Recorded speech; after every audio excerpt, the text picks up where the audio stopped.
All right. Yes, your worksheets for lesson 24 will get done today, so it should be due tomorrow. Let's see. Make sure you're turning your Bibles. 2 Samuel chapter 18. This is Absalom's last battle, lesson 24. So we left off last time that Hushai had been able to overcome, the Lord, through Hushai, overcame Ahithophel's advice. Ahithophel hanged himself. Hushai was able to get the message out to the two young boys who were able to flee and run to David and get the message and word to David about him moving that evening, getting out of there so that he had a little more time. And then Absalom began to chase. So, 2 Samuel chapter 18, starting at verse 1. David numbered the people that were with him and set captains of thousands and captains of hundreds over them. And David sent forth a third part of the people under the hand of Joab, and a third part of the people under the hand of Abishai, the son of Jeriah, Joab's brother, and a third part of under the hand of Ittai, the Gittite. And the king said unto the people, I will surely go forth with you myself also. But the people answered, Thou shalt not go forth, for if we flee away, they will not care for us. Neither if half of us die, will they care for us. But now thou art worth 10,000 of us. Therefore now it is better that thou succor us out of the city. And the king said unto them, What seemeth you best I will do. And the king stood by the gate side, and all the people came out by hundreds and by thousands. And the king commanded Joab and Abishai and Ittai, saying, Deal gently for my sake with the young man, even Absalom.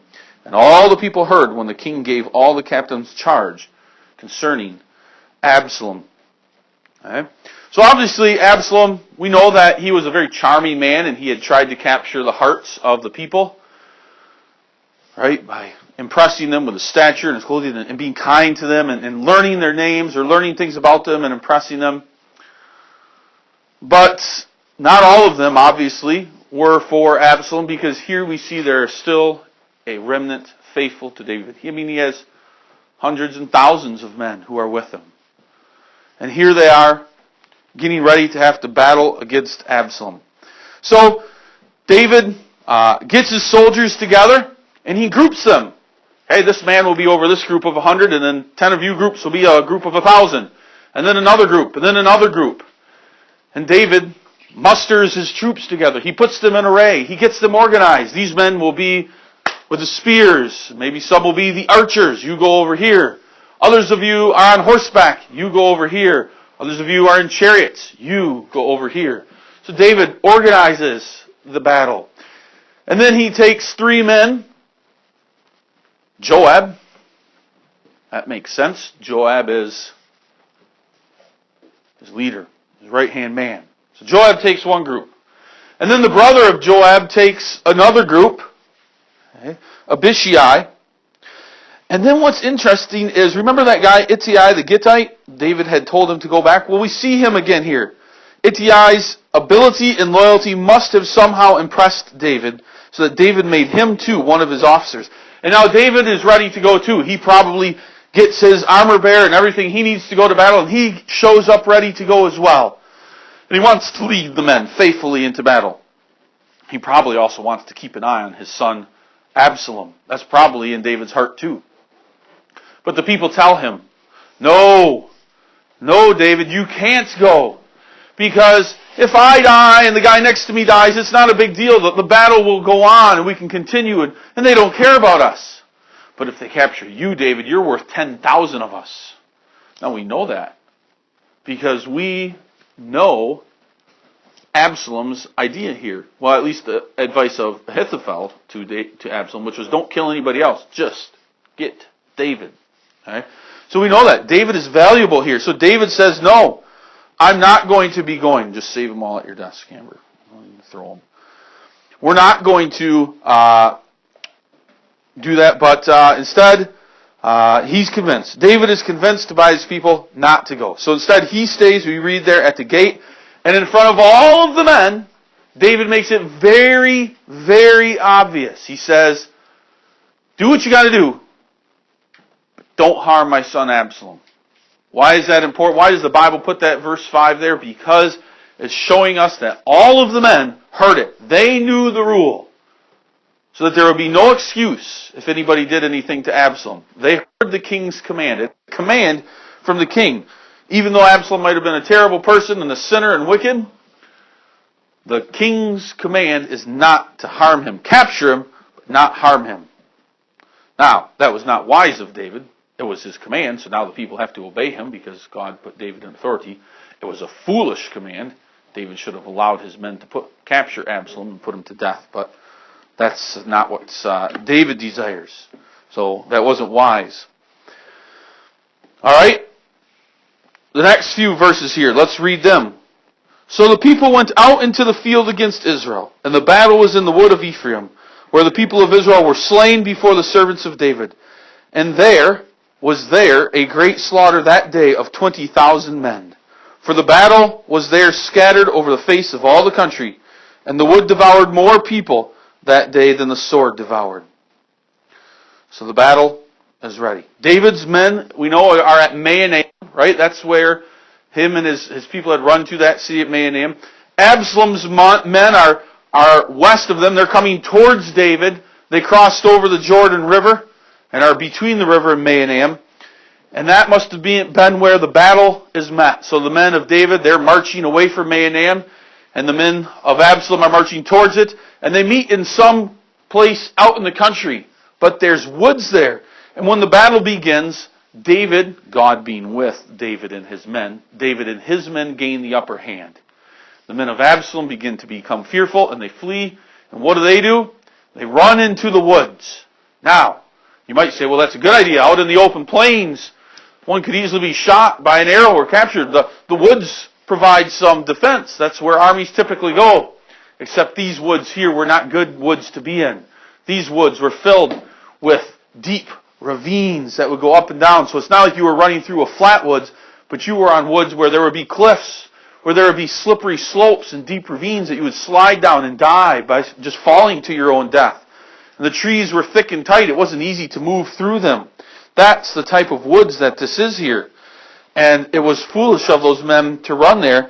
That's why it says the woods devoured more people that day than the sword. More people died because they ran into those woods and fell to their death than the sword killed.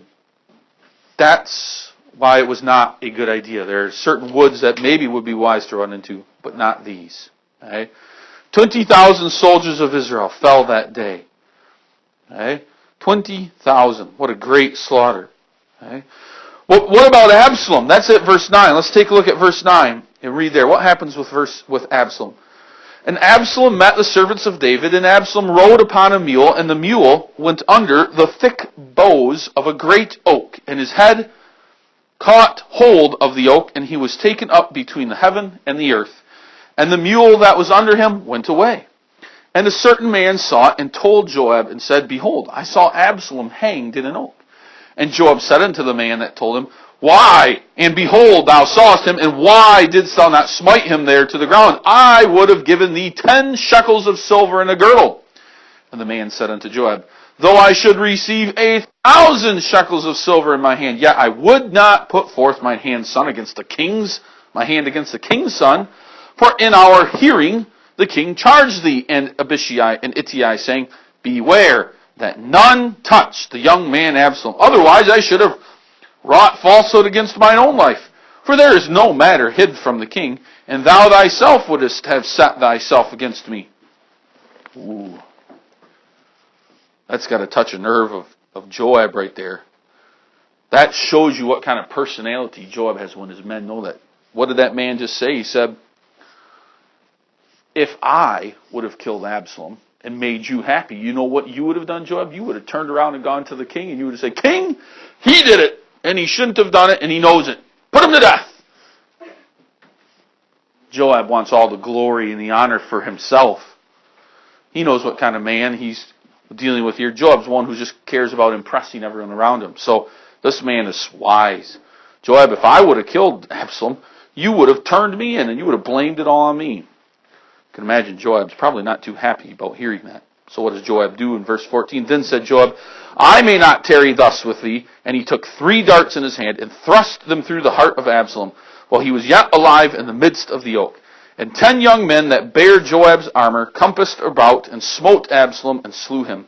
And Joab blew the trumpet, and the people returned from pursuing after Israel, for Joab held back the people.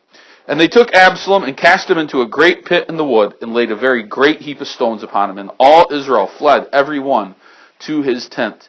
Now Absalom in his lifetime had taken and reared up for himself a pillar, which is in the king's dale. For he said, I have no son to keep my name in remembrance. And he called the pillar after his own name. And it is called unto this day Absalom's place. Even Absalom isn't out in the battlefield any longer, commanding the troops as a brave, valiant, godly leader should be. No, he's now running for his life too. He's on his donkey, probably beating it and whipping it, trying to put great distance between him and the men behind him. But these woods are too thick. The branches are too low.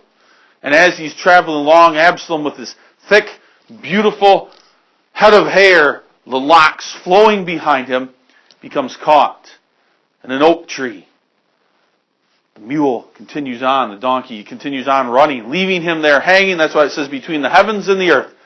He's not hung by his neck, because that probably would have killed him. No, he's hung by his hair. It's caught there in that oak tree.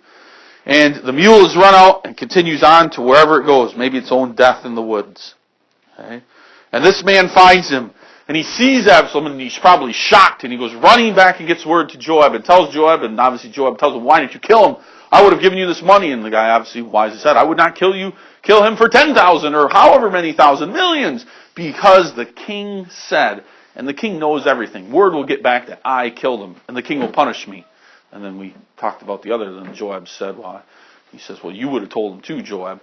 So Joab goes and takes care of it himself. He takes 3 darts, or maybe a staff, we can think of like a long stick, and pierces through Absalom's heart. He was still alive there in the tree, so that other men had to come up and also kill him. Joab ordered those men to kill him.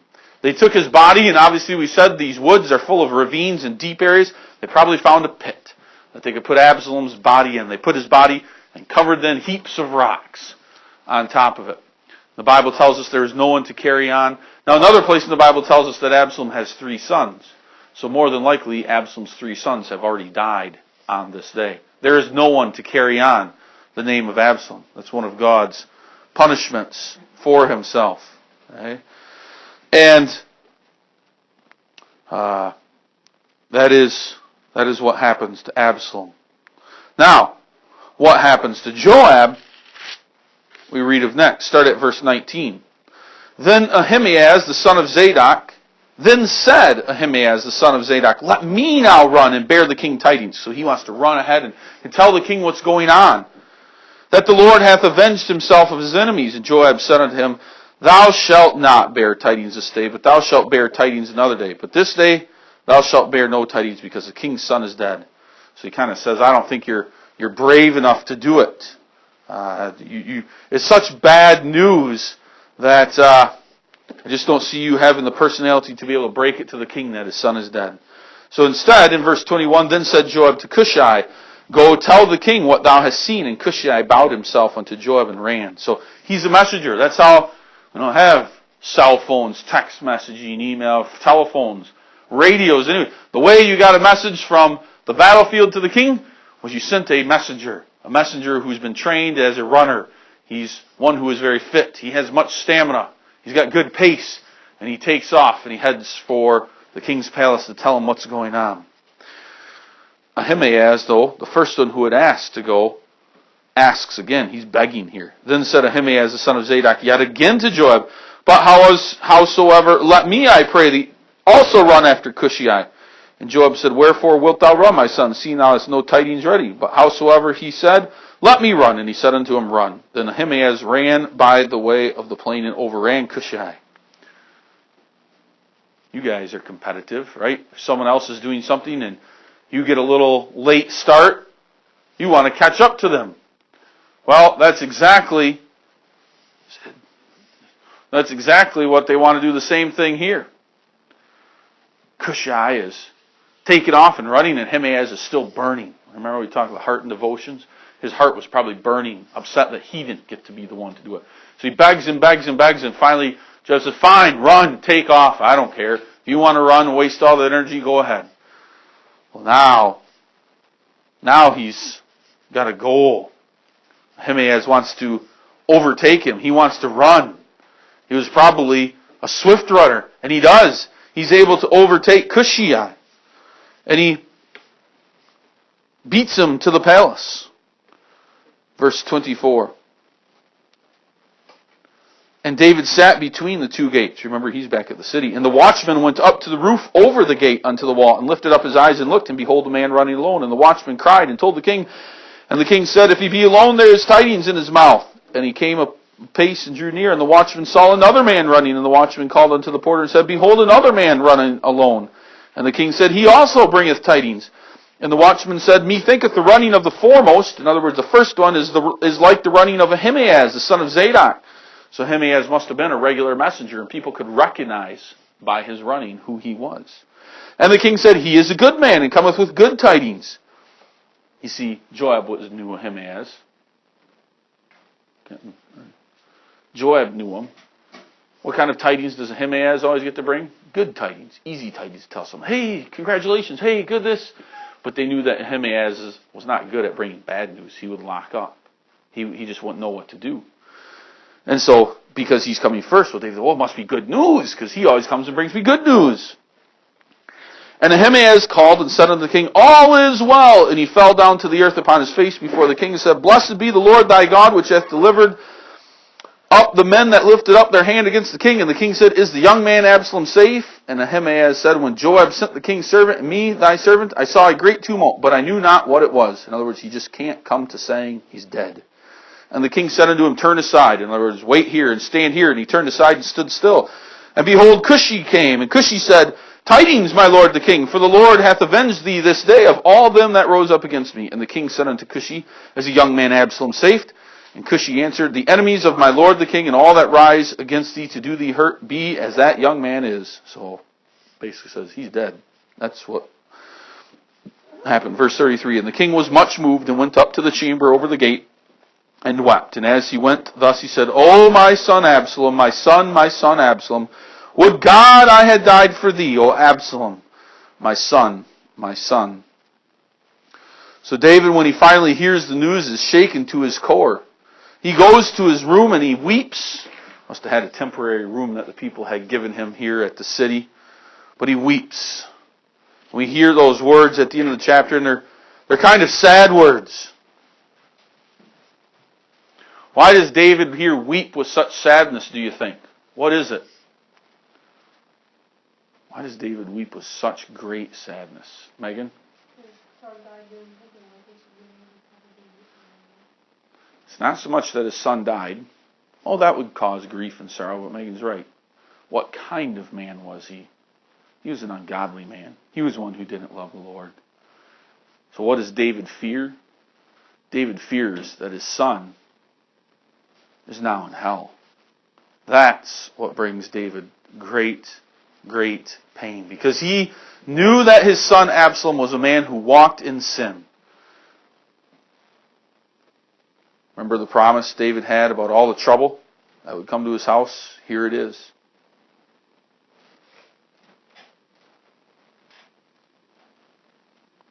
David wasn't there for his sons. He didn't teach them properly as he should have. He didn't guide and instruct and direct them. No, he didn't. And so to him, Absalom is lost forever. That's what David is thinking. I've lost my son. I won't see him again. He won't be there to greet me when I arrive in heaven, because he's dead. And more than likely, David believes he's in hell. So that is sorrowful, to lose a child. But at the same time, to lose a child and to have hope that that child is in heaven, that gives comfort. To know that your child was a wicked, sinful, heinous person who did nothing but stir up trouble and murdered people, that's more difficult for David to swallow, because he knows what the end of that type of person would be.